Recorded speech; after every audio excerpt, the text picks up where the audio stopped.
Everyone has a story. I get them to tell it. Welcome to the Aron Bender Podcast. Conversations with media personalities about their personal and professional lives and journeys.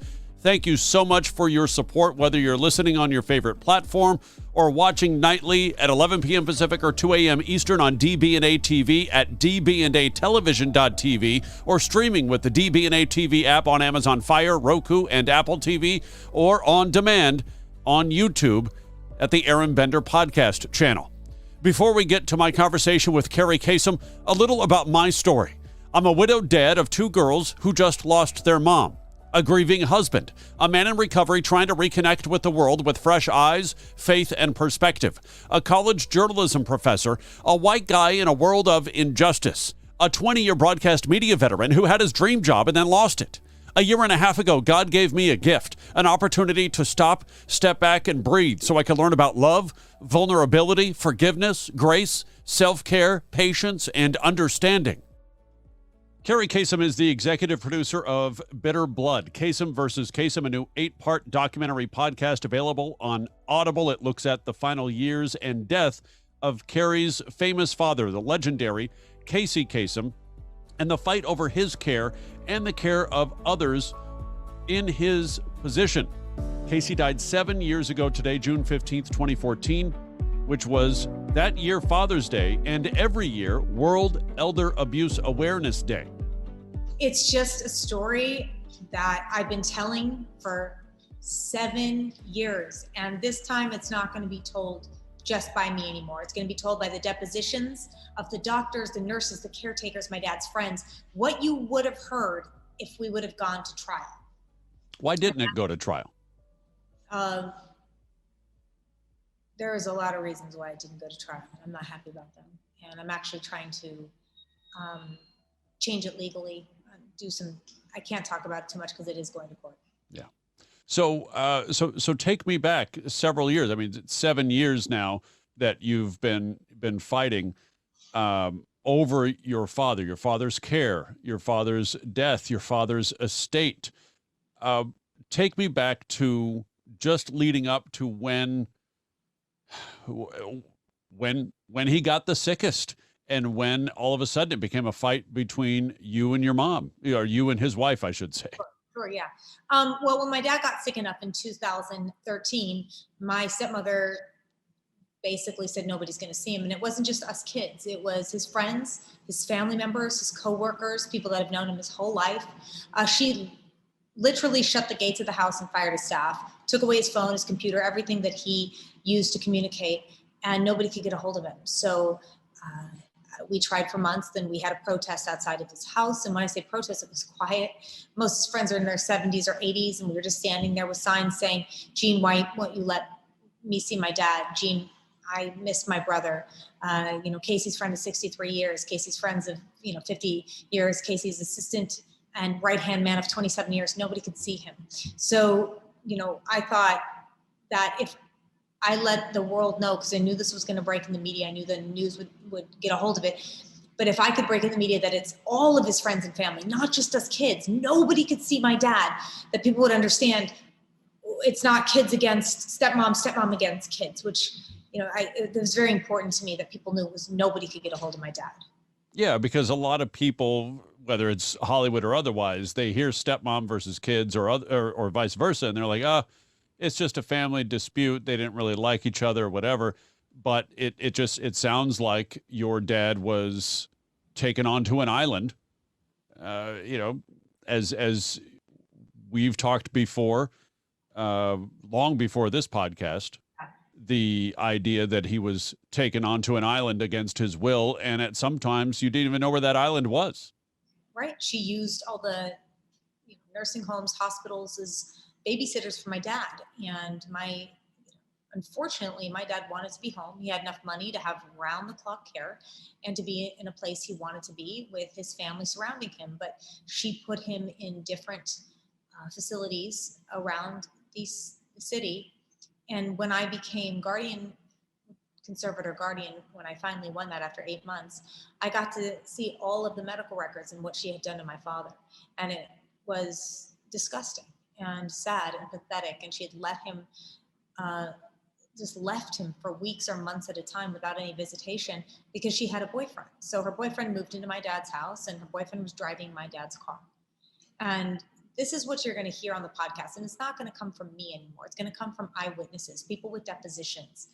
And it's a very cathartic thing. And I have to thank Audible. It's an Audible original. They had the courage to do it. And Eliza Rosen, who is the executive producer, that said, this has got to be on air.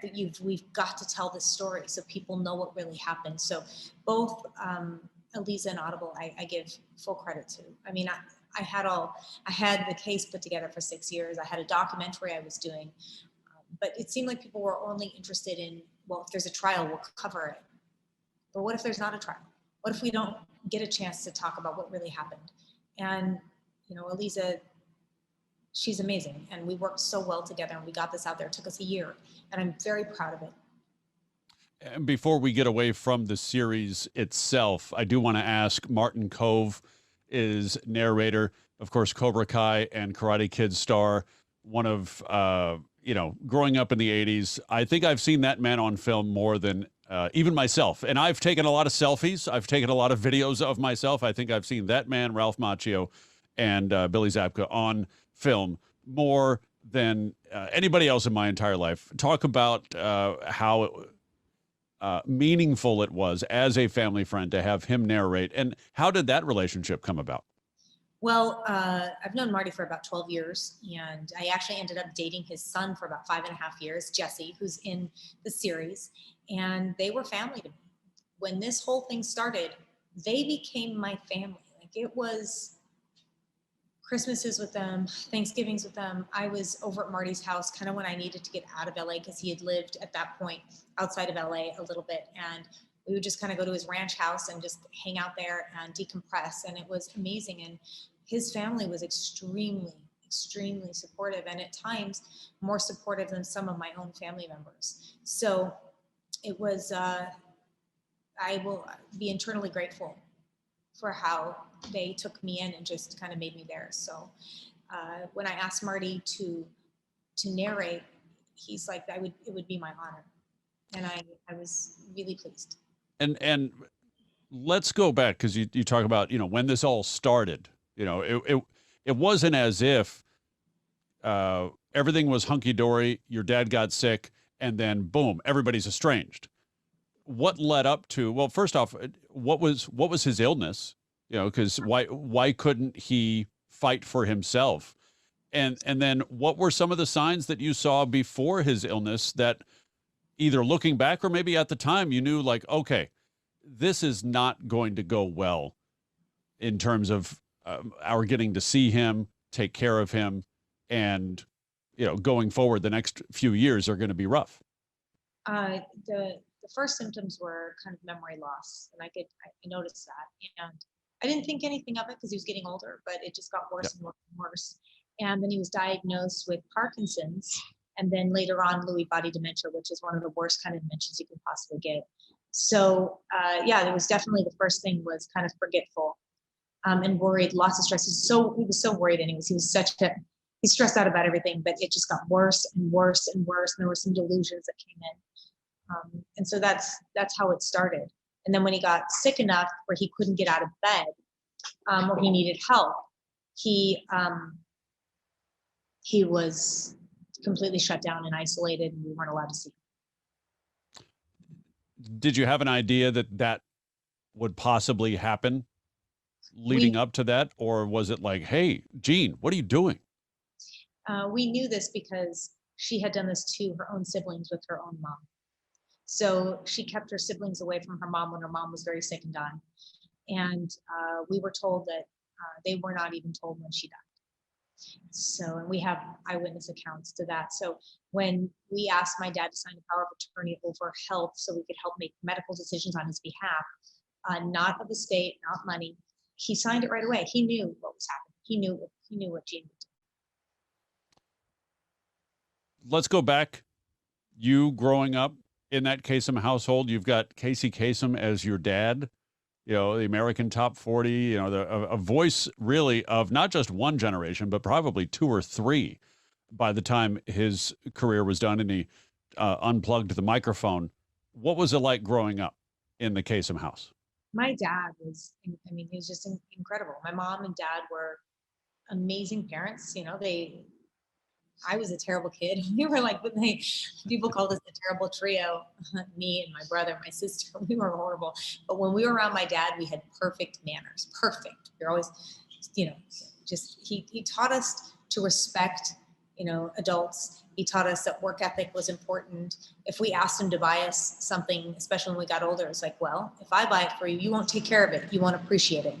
But if you work and you buy it, then you'll respect it and take care of it and you'll honor it and you yourself will feel good.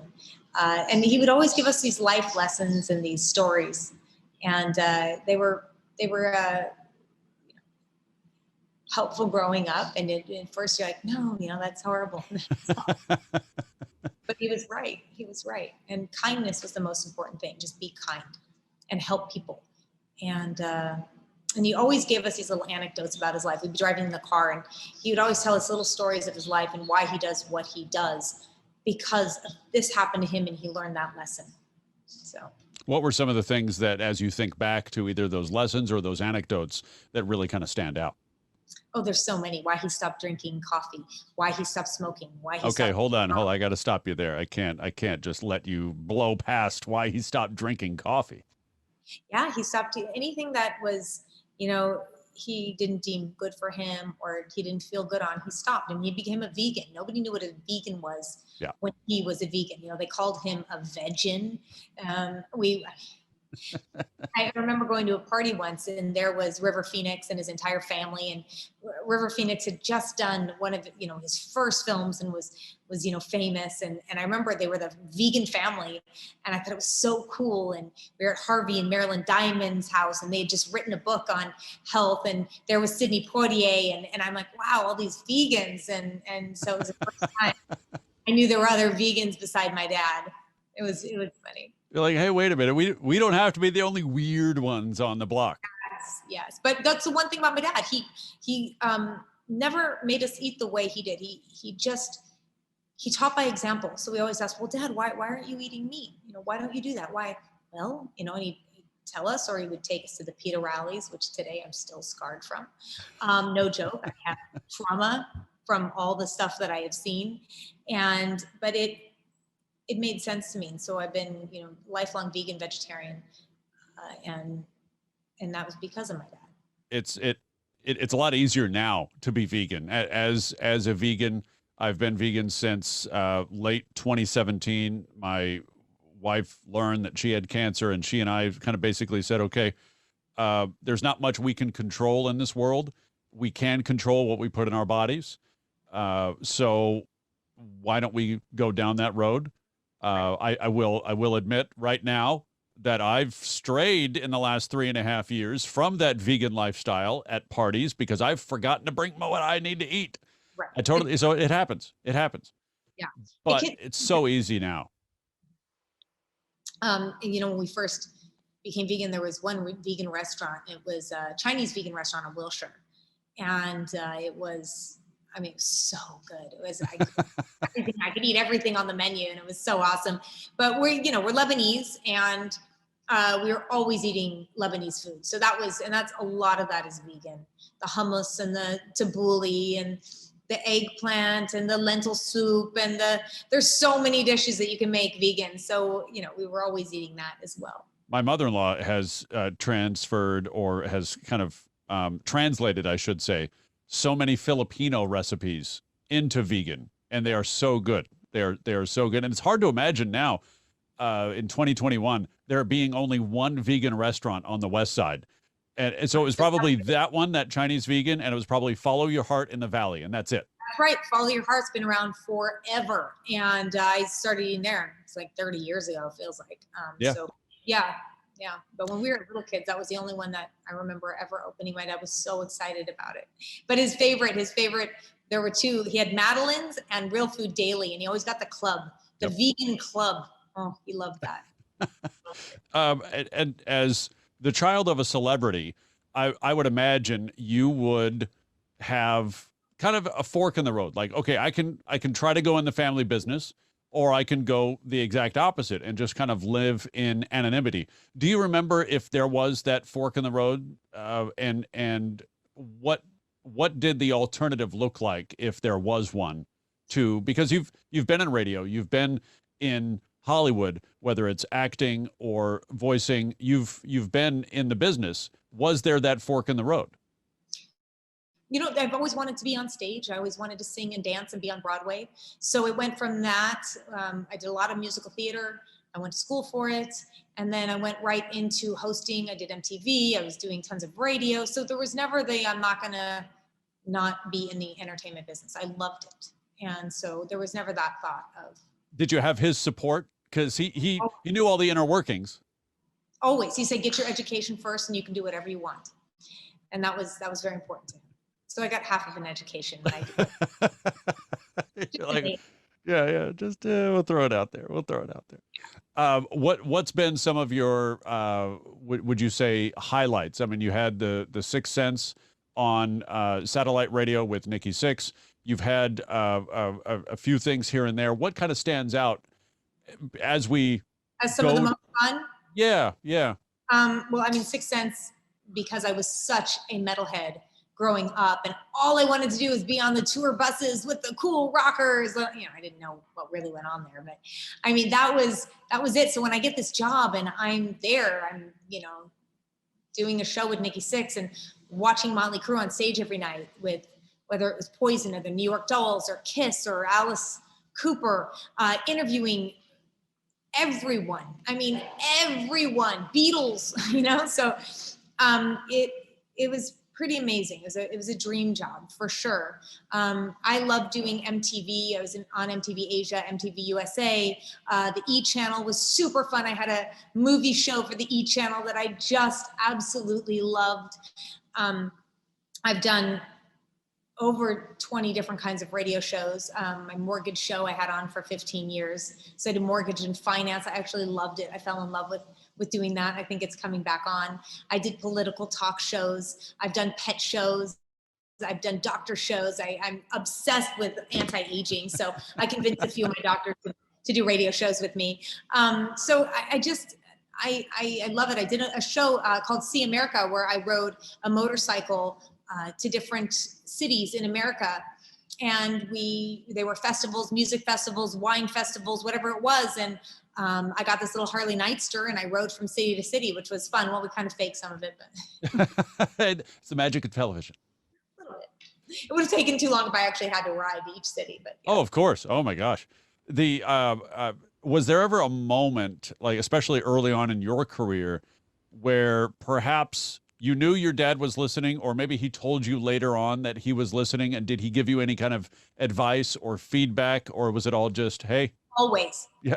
Always. My dad listened to almost every show, if his radio wasn't being taken away from him, or he was being we found out some really horrible stuff, but when he tried to listen to my show or my brother's show, he would be battered. So it was hard, but he would, when he had the strength, listen to all of our shows and comments. He was on a few of them. He was very proud of me. He was very proud, but he's saying, maybe you shouldn't say it like that.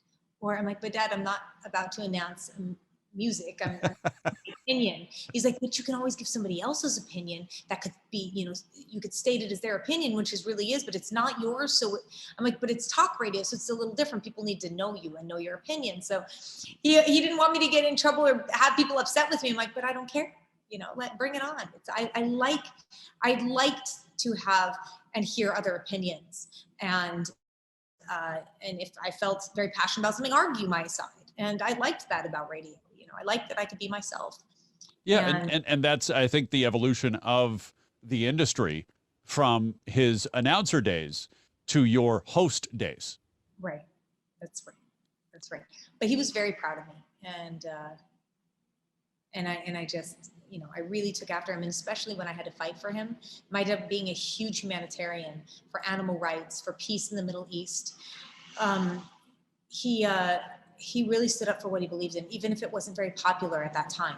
But he stood up, and for animal rights, he changed a lot of the farm animal laws that are now in place, and he was arrested for them. And he,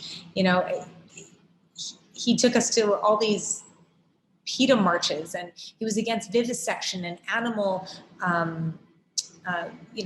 fur farms. And it was just, he really stood up for what he believed in, and he put his voice and his money and his time behind it.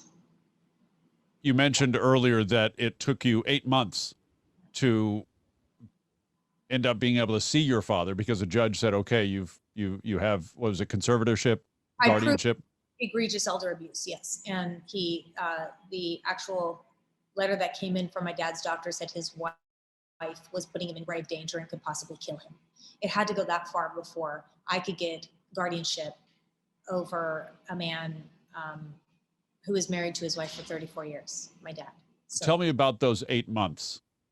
I obviously a lot of it is of course in the series Bitter Blood, Kasem versus Kasem, but take me through those 8 months, what it was like for you and how you ended up, because there was Stonewall after Stonewall after Stonewall, and as we talked about before, there were times we didn't even know where he was and right. which court to go to fight to see him because you had no idea where he was. That's right. I was told by the first 2 lawyers we had that I'd never win. I got rid of them, fired them after a little while. My brother and sister signed an agreement with Gene outside the courtroom that said that, if they stopped fighting and going for power of attorney and would basically not go to court anymore, they could see my dad. And they signed that. And I said, why would you sign something with somebody who's never told you the truth, with somebody who's constantly in lawsuits, with somebody who lies? I said, you'll never see dad again. And it was it was once or twice a month for under an hour. Had to go in single file. They could not go in with other people. No phone, no computer, no camera, and they had to be in with an armed guard. And I said, Dad's not an inmate. Why would you sign that? And I understood they wanted to see Dad, but you don't sign a deal with the devil. Doesn't make any sense. So I had to fight by myself. I got another lawyer and I continued to fight. I wasn't going to give up until my dad died. There was nothing that was going to stop me. So when I was told it was going to be hard to win guardianship over a wife of 34 years, I said, okay, well then I'll change the law. So every week I was in the Capitol lobbying and getting my bill to different senators and representatives. And we had Representative Mike Gatto at the time pick it up, and my stepdad and my lawyer at the time and Representative Mike Gatto, we all wrote this bill, and it took us 2 years, but we got it. So it actually passed after my dad passed, but I had won the case. I had won guardianship over my dad, which is when I found him when he was taken from his hospital at 3 a.m. after I got a visit with him. He was taken from the hospital, unplugged, his feeding tube unplugged, thrown into a vehicle and taken to 3 different states. And we tracked him down to Washington State. And I brought my guardianship and they said, sorry, that doesn't cross state lines. You'll have to fight all over again. 8 months of fighting. And they said, I'd have to fight all over again. So within just a couple of weeks, I got my dad to the hospital, but at that point it was too late. So if you took a baby out of an incubator, you unplugged them and you took them home, is what my stepmother did. She unplugged my dad and took him home. And just a few weeks later, that baby died. That person would be rung up on murder charges and child abuse. But nothing happens if it's somebody who's old. Take me through because you were with him when he did pass. And you were with your wife when he passed. And I don't know if you ever experienced this, but being with somebody who is actively dying, and I tried everything to save his life. So a lot of times you heard, oh, they unplugged him. No, this was what the doctors told us after we did everything to save him. It's futile. Your dad is either going to drown in his own liquids if you continue hydrating and feeding him, or he's going to pass naturally. And dying people are not hungry and they are not thirsty. So it's going to be a painful death, or he's going to die naturally and comfortably. What would you do at that point, right? So when my stepmother said we unplugged him, it's like, no, he was going to die either way. And we sat with him for 2 weeks. And it was like a time warp. I don't know if you felt this way, Aron. It was very weird. It was like I've never felt time like that when you were with somebody who is passing. It was, I haven't even talked about this before, really, on air, podcasts, nothing. But what was it like for you? Did you feel that same way? It was a day and a half. So she went into the hospital on election night, actually. And she should have probably gone into the hospital at some point prior to that. The last time she was in the hospital was around May or June. It was such a miserable experience because it was happening during COVID. No visitors allowed, nothing like that. They wouldn't even let me deliver food to her. At one point, she actually, because the hospital was all kinds of confused as to their policies. Yeah.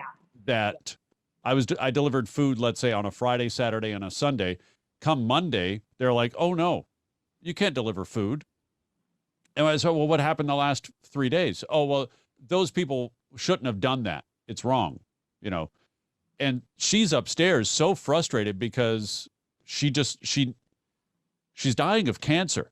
Okay. She's going through chemo. She's eventually going to go through whole brain radiation because it spread to her brain. And she unplugged everything she needed to unplug, walked down to the lobby, and ate what I brought for her as administrators surrounded her just to make sure that, because at that point she's a liability, she's no longer a patient. At that point, she's a liability because they can't afford to have a patient, have something happen to her in the lobby. But it was that miserable experience that was like, I don't want to go back to the hospital. I don't want to go back to the hospital. So that's how you knew that by the time election night came around, she was in that much pain and was suffering that much. A week later, after a thoracentesis to remove fluid from her lungs, by that point, she had such trouble clotting and her blood was so thin that she started to bleed out unknowingly. And about 3 hours after that procedure, she stopped breathing. I was in the room when she stopped breathing. You got to be in the room? Because that room or that hospital, thank you, UCLA Santa Monica, the oncology unit, one visitor a day. Thank God. Thank God. And that was, honestly, that was the only reason she said, yes, I'll go to the hospital and I'll go to that one only. So you have the drawn out dying, watching the person go from able to look around, able to moan, able to nod, to right. Just kind of the vacant, stare, to the eyes closed, to the kind of almost the coma, and then the breathing. I cannot tell you. That was over the course of 2 days. Yeah. The tubes that they would stick down and try to get him to breathe again. And he's drowning in his own fluids. If you keep giving him fluid, he's just going to drown in the sound I'll never forget, that where he couldn't breathe and the bubbling in his lungs. It was. Yeah, I get goosebumps just hearing that because it takes me right back there. It takes me right back there. I can't hear that. And I can work in disaster zones. I've seen dead people. I have helped in hospitals in Haiti. I have seen the worst of the worst of the worst. And just the breath. I thought I was going to be the strong one. I'll tell you something. I could get my dad there and try and save him, but it was there. My sister took over being a physician's assistant, knowing and being around. She did hospice care. She did palliative care. So she knew that I had never heard that death rattle and the breathing and that. It was thinking about it, I never want to hear it again. And I'm okay at hospitals and I'm okay around sick people, but that breathing I had to walk out at one point and I was just like, I had to compose myself. We couldn't fit all this conversation on DB and ATV tonight, but you can find it all on YouTube. Just search for the Aron Bender Podcast. You can find me at aronbender.com. Email me guest ideas or comments, aronbendermedia@gmail.com. Be well, and thanks for watching.